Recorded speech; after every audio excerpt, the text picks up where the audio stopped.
Hello, hello, hello, hello. Thank you for joining me tonight. Good evening, good evening.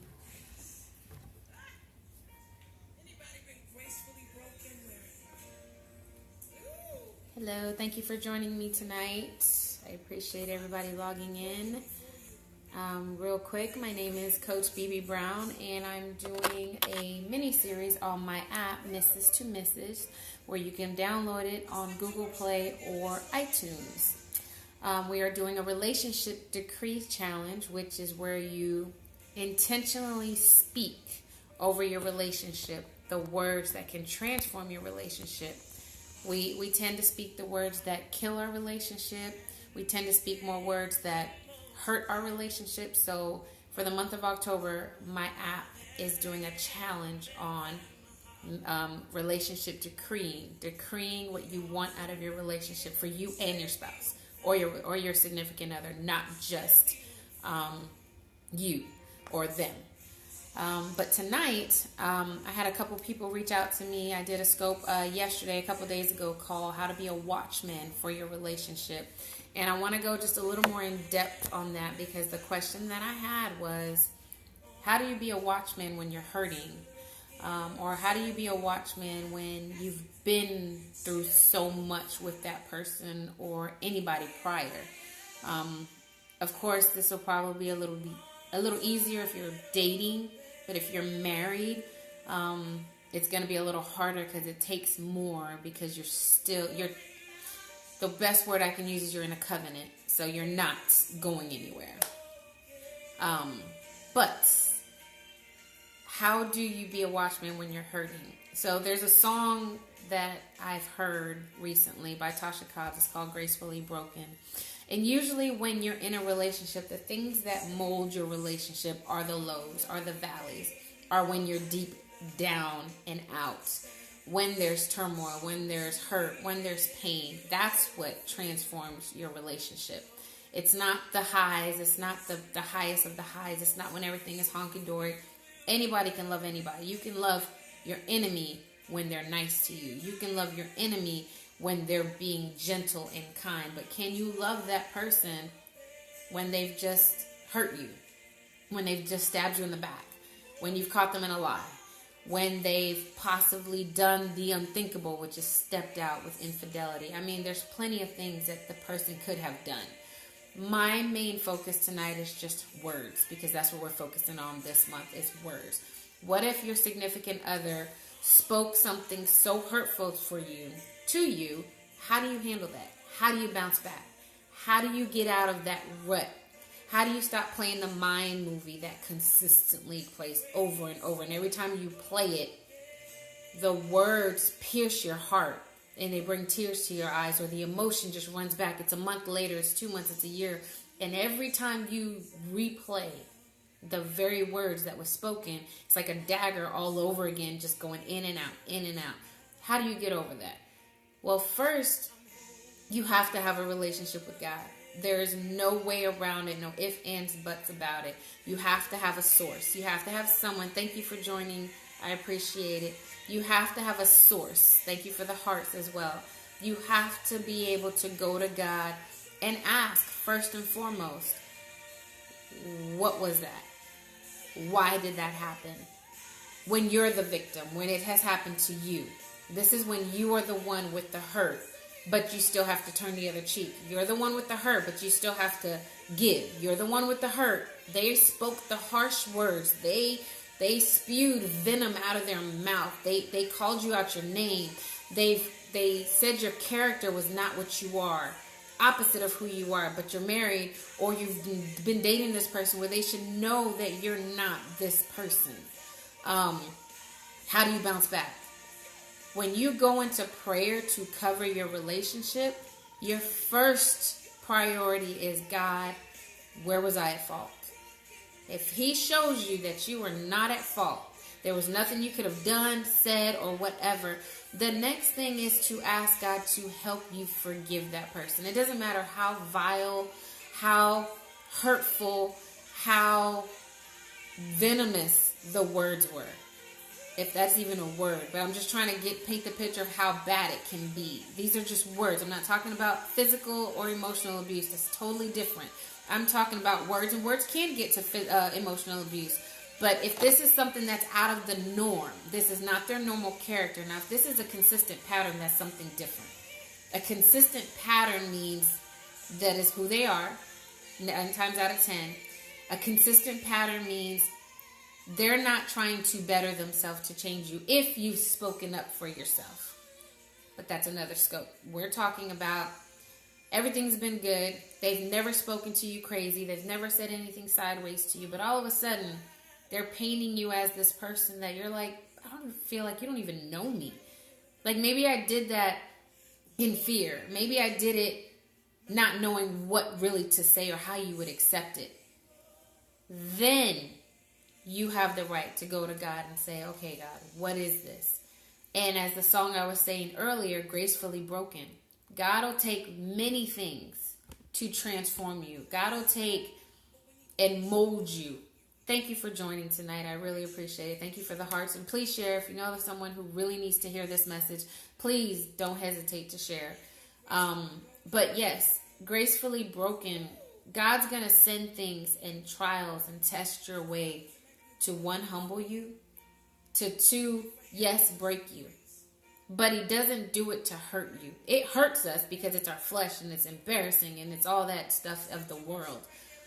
But in the end, you can definitely see that there was a purpose behind the breaking.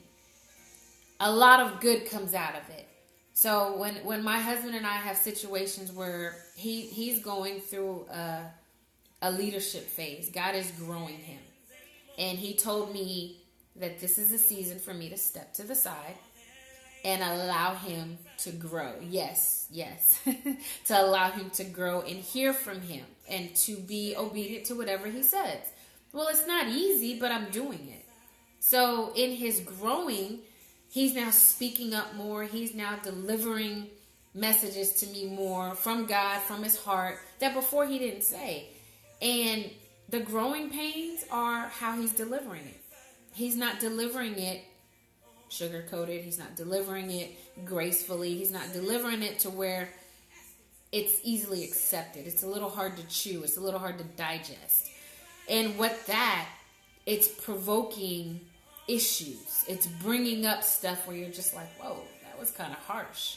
Or, okay, we're not in a dictatorship now. I have stepped to the side, but I need you to understand I'm still I'm still right here with you. You're not here and I'm here. We're here. And even when I was here, which was out of order, but as he grew, it still was never this. It was still this. If I got something from God, I still went to him and said, okay, this is what I got. What do you think? Let's pray about it. Let's get into agreement. If you're not in agreement, let's try to help each other get there. So needless to say, long story short, he is now in a place where he's speaking his mind more, which is what you want in a relationship. You don't want anyone to ever not speak their mind. They should feel comfortable speaking their mind and their heart without feeling retaliation. Everybody deserves that. What he is now learning is how to deliver it. So his words are a little harsher. So I'm trying to understand, like, God, how can he say some of the things that he's saying? And I'm being more empathetic because I'm like, this is not the norm. This is not his normal character. But it still hurt. And as I'm doing these podcasts or these scopes, people are also asking me, well, what if he's been so rude and he's been so mean and he's flat out told me I'm not worth anything or I'm lousy or I'm a liar? I mean, the list can go on that men say and women say, women rightfully so, being disrespectful with their mouth and not able to just zip it. How do you pray? How do you go at that very instant and you see the communication being broken down? You see the issues rising up and you're like, God, I see the enemy, but my feelings are so hurt, I don't want to pray right now. He hurt me, she hurt me so bad that I'm kind of thinking, wow, do I want to stay here? Like, this is real. These are the real issues. Like, what do you do in that very instant when you see the enemy, you see the snake in your relationship? And if you let it stay there, where would you be? If you let it rear its ugly head and literally bite, it just showed you that it was there. and it wreaked all this havoc. What do? Well, you have a choice. You have a choice to pray in hurt. You have a choice to ask God to help you in your hurt and to cover your relationship in your hurt. Or you can choose to wallow in your pain, not acknowledge that you see the enemy, allow the enemy to have its way, and then where are you? Now you're wondering if you chose the right person. Now you're wondering, should you leave? Now you're wondering, should you stay? No. You have to be consistent, even in a hurtful situation. That's what Christianity, God is about. That's what God's about. Love. Not even just Christianity. God. God is about loving your enemy. And at that given moment, your spouse or your significant other could rightfully so be your enemy. And it's okay. Because we're two different people coming together, trying to be one. But we have different views. We see things totally different perspective. We basically have two different glasses on. I'm seeing red, he's seeing blue. He's seeing blue, I'm seeing green. So you have to still be able to pray. You still have to go, even though I'm hurt, I still have to go, excuse me, and ask God, was I at fault? Okay, and if I was, what could I have said different? Did I provoke that to come out? But I still have to cover my relationship. See, that's where we falter. As women especially, because I'm a woman, I can say this. When you're hurt, or you're offended, or they spoke something that hurt your feelings so bad that you're just like, I'm good. We don't pray. We don't cover. We leave it alone for a couple of days, and guess what? That was like a 10 argument, just went to a 60. Next day just went to 120. And now you're spiraling down out of control. And you're like, wow, how did we get here? And that's where divorce comes from. Divorce people that are not married on here and that are, you know this. Where does divorce come from? If you ask people why they divorce, it is, excuse me, the stupidest reasons people have divorced. He wouldn't put his socks and clothes up. He wouldn't put the trash out when I would ask him. Like, in hindsight, when you talk to people that are divorced over stupid stuff, they hear themselves and they're just like, I mean, now it sounds kind of petty. But to be honest, that's the root. Of course, they say, oh, we just grew out, we fell out of love. Or, we just weren't compatible anymore. Or, oh, you know what, it just fizzled. But when you dig and go down to the layers of it, he was messy, she was messy. He didn't cook, he didn't clean, he didn't help me, she didn't help me. She was overbearing, she was control. I mean, it's just stuff that you can fix. And it's because of this right here. When you were hurt, when you were all up in your feelings, when your flesh was on fire because you were pissed and you were justifiably pissed. He pissed you off, she pissed you off. You didn't go to the source. You didn't go pray. You didn't go ask God to help you get rid of this anger and to forgive that person. They asked you for forgiveness and you possibly said no. Or I'll forgive, but I'll never forget. How can you continue a relationship with someone that's going to dangle something over your head? You can't. And you shouldn't. And it's not right.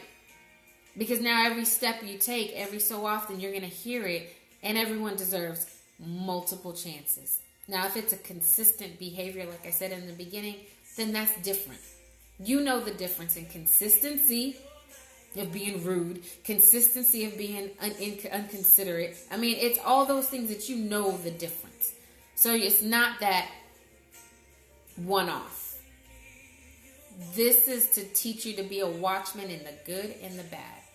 When you're happy, when you're sad. When it directly affects you and when it indirectly affects you. And in marriage, it always affects you. Growing pains on your spouse and growing pains on you, you're going to feel it. You're going to feel it because they're uncomfortable. You're going to feel it because they're in their comfort zone. You're going to feel it because they don't know what's going on. We're always evolving. We are human race that is always evolving. We're never constant. So as long as we're constant, people are always going to be changing.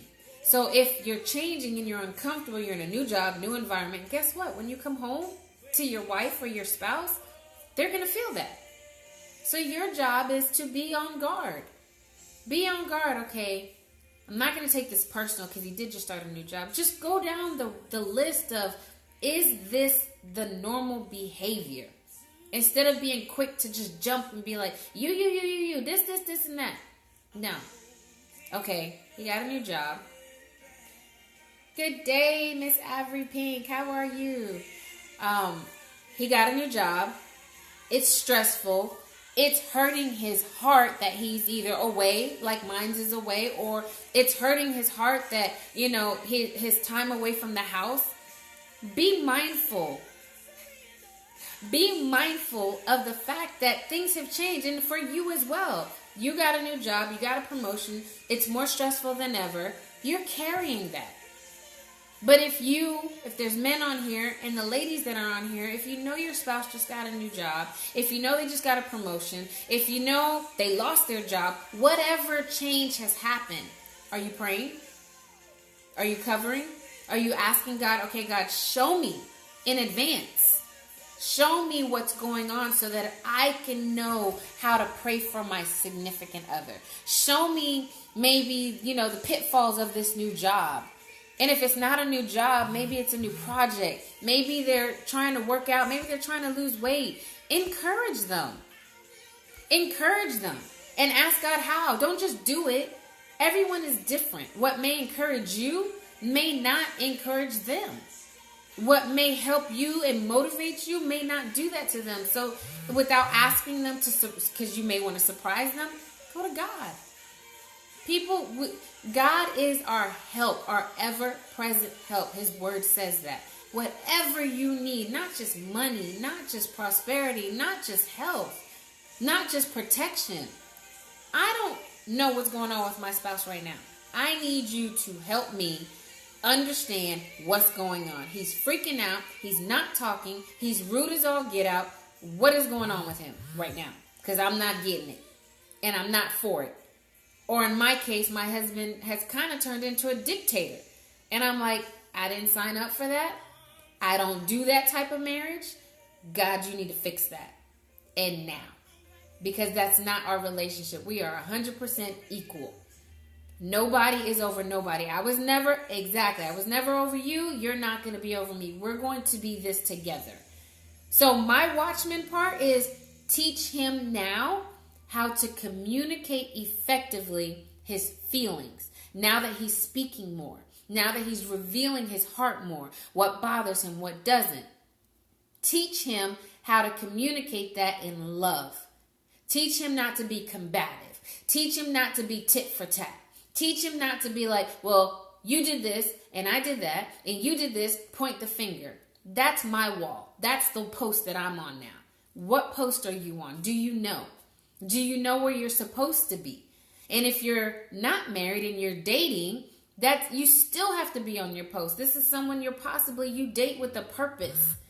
You date knowing that you're going to marry this person. You don't just date all willy-nilly. No.